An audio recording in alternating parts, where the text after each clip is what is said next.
problema educativo es aquella circunstancia que obstaculiza el cumplimiento de los objetivos y metas planteados a corto, mediano o largo plazo, en las instituciones educativas en particular. Bueno, yo voy a pasar a hablar sobre estos gráficos que podemos ver en el texto. En el primer gráfico, en el gráfico 1, nos habla sobre que los balances de cobertura de alumnos son bastante altos, Pero, obviamente, esto no es una temática súper abarcativa de la que habría que preocuparse sobre la educación en nuestro país y sobre el futuro de esta.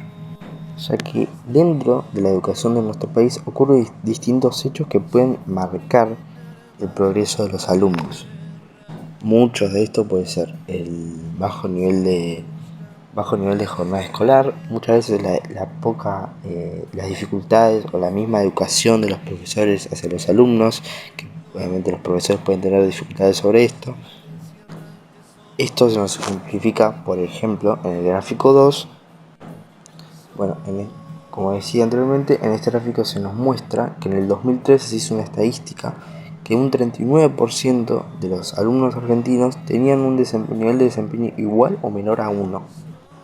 Pero lo que también podemos saber es que estos problemas ocurren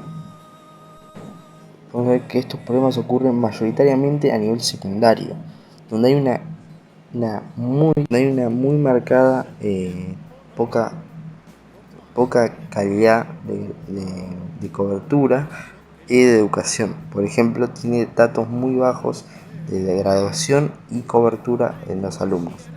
Por ejemplo, un 10% de promedio cada año de los alumnos deja la escuela.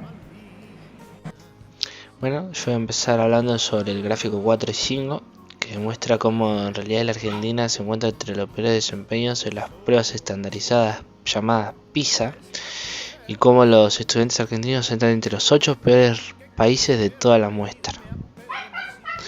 Como señala Ganimian en 2013, en matemática y ciencia los resultados no muestran mejoría desde que empezó la evaluación del año 2000. En este contexto, el resultado de la comparación con otros países latinoamericanos es negativo, ya que varios de ellos, habiendo empezado desde más abajo, alcanzaron o superaron los resultados de la Argentina.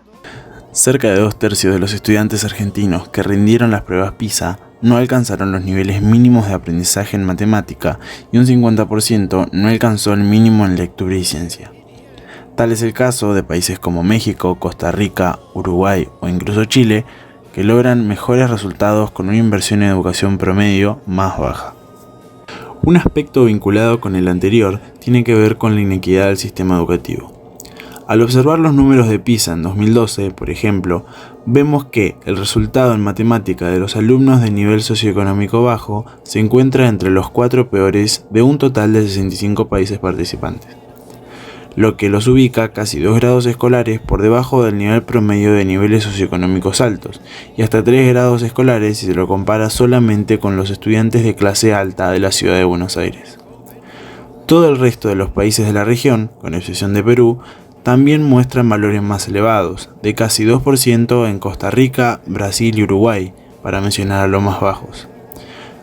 Algo similar ocurre cuando se analizan la cobertura a nivel regional, pero este promedio esconde grandes diferencias entre zonas relativamente cercanas. Si en la ciudad de Buenos Aires el número asciende a 61, en el conurbano bonaerense el mismo número desciende a 45.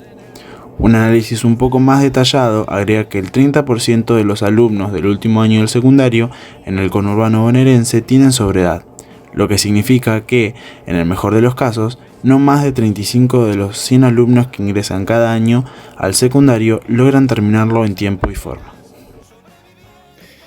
Si el análisis comparado de la cobertura se realiza por nivel de ingreso, se encuentra un patrón similar. Tanto el nivel preprimario como el secundario muestran grandes diferencias en cuanto a la tasa de escolarización bruta según quintiles de ingresos. En preprimaria, por ejemplo, la diferencia entre el quintil alto y el bajo es de casi un 25%, mientras que en secundaria la diferencia alcanza cerca de 10%. Y, cuando se analiza la tasa neta de escolarización, se acentúa a casi 20%. En suma, contamos con tasas de cobertura altas, solo a nivel primario. Hay fuerte déficit de cobertura en niveles preprimario y secundario, a causa de las altas tasas de deserción. En términos de calidad, los resultados de pruebas estandarizadas nos ubican en las últimas posiciones, incluso dentro de Latinoamérica. Esto último, con un agravante adicional.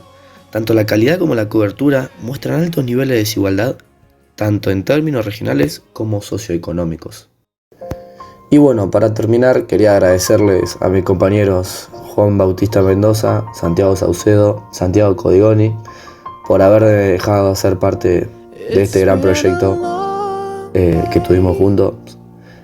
Los amo mucho y espero que disfruten las últimas 2 semanas de clases.